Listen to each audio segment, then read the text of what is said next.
বন্ধুরা নতুন একটা পিঠার রেসিপি নিয়ে হাজির হলাম আজকে। দুধ খেজুর পিঠা। তো দুধ খেজুর পিঠা খুব সহজে নরম এবং সফট কীভাবে বানাবেন চলুন আজকে দেখাই ভিডিওটা। তো প্রথমে আমরা দুধ দিয়ে নিচ্ছি। আপনার পরিমাণ মতো দুধ নিয়ে নেবেন।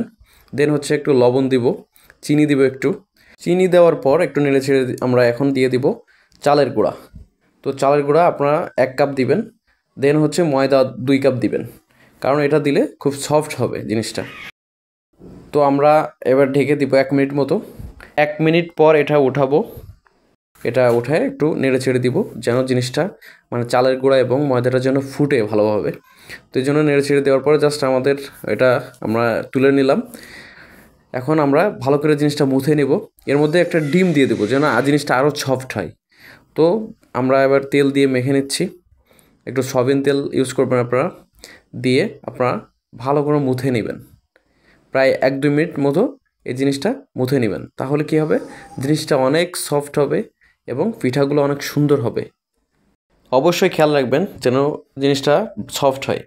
তো আমাদের দেখুন অনেক সুন্দর হয়েছে। আমরা একটা বানিয়ে দেখতেছি আসলে কেমন হয়েছে। তো আসলে অনেক সুন্দর হয়েছে, জিনিসটা অনেক সফট হয়েছে। এই যে দেখেন। তো আমরা এবার পিঠা বানাতে চলে যাচ্ছি। তো এবার দেখেন আমরা বিভিন্ন ডিজাইন করে আমরা পিঠাটা বানাবো। তো আপনারা বিভিন্ন আপনাদের মতো ডিজাইন করে পিঠাটা বানাবেন। তো আমরা এখানে বিভিন্ন ডিজাইনের পিঠা বানাচ্ছি। আমাদের এই পিঠার ডিজাইনগুলো খুব দ্রুত হবে। আপনি যদি ট্রাই করতে চান অবশ্যই ট্রাই করতে পারেন ভিডিও দেখে।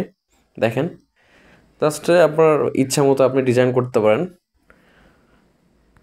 আমরা এবার একটা পাতা ডিজাইন করতেছি। দেখেন খুব সহজে আপনারা এভাবে করতে পারেন। দেখুন কত সুন্দর হয়েছে। তো আমরা এবার একটা কলম পিঠা বানানোর ট্রাই করতেছি। তো এগুলো সব মূলত আপনার দুধ খেজুর পিঠা। এটা হচ্ছে আপনার যে কোনো ডিজাইন আপনি বানাতে পারবেন, বাট পিঠার নামটা হচ্ছে দুধ খেজুর। তো আমরা এইভাবে দেখেন কতগুলো পিঠা বানিয়ে ফেলছি। তো আমরা এবার কড়াইতে তেল দিয়ে দিলাম, সয়াবিন তেল দেওয়ার পরে আমরা পিঠাটা দিয়ে দিচ্ছি ভাজার জন্য। এটা ভেজে নিতে হবে ভালো করে। মোটামুটি একটা কালার চলে আসবে তখন উল্টায় দিবেন এভাবে। উল্টায় দেওয়ার পরে দেখেন আমাদের পিঠাটা হয়ে গেছে। 2-3 মিনিট ভাজলেই হয়ে যাবে। মিডিয়াম আঁচে চুলাটা জ্বালাবেন, তাহলে ভালো হবে। বেশি হিট দিলে পিঠাটা পুড়ে যেতে পারে। তো দেখেন আমাদের পিঠাটা ভাজি করা হয়ে গেছে অলরেডি। তো আমরা এবার উঠাই নিচ্ছি। এখন কত সুন্দর দেখা যাচ্ছে। তো আমরা পিঠাটা এবার উঠাই নিলাম। ওঠানোর পরে এবার আমাদের দুধটা রেডি করতে হবে পিঠাটা ভিজানোর জন্য। এলাচ ফল দিয়ে দিলাম আমরা এখানে 3-4টা, যেন সুগন্ধ হয়। এবং চিনি এবং স্বাদ মতো লবণ দিয়ে দিবেন। আপনাদের ইচ্ছা মতো লবণ চিনি আপনারা দিয়ে নিতে পারেন। তো আমরা এবার পিঠাটা দিয়ে নিলাম।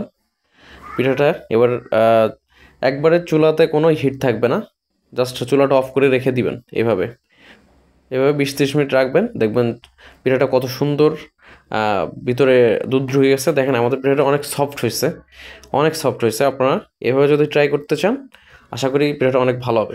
তো চ্যানেলটি অবশ্যই সাবস্ক্রাইব করে পাশে থাকবেন নতুন রেসিপির জন্য। ওকে।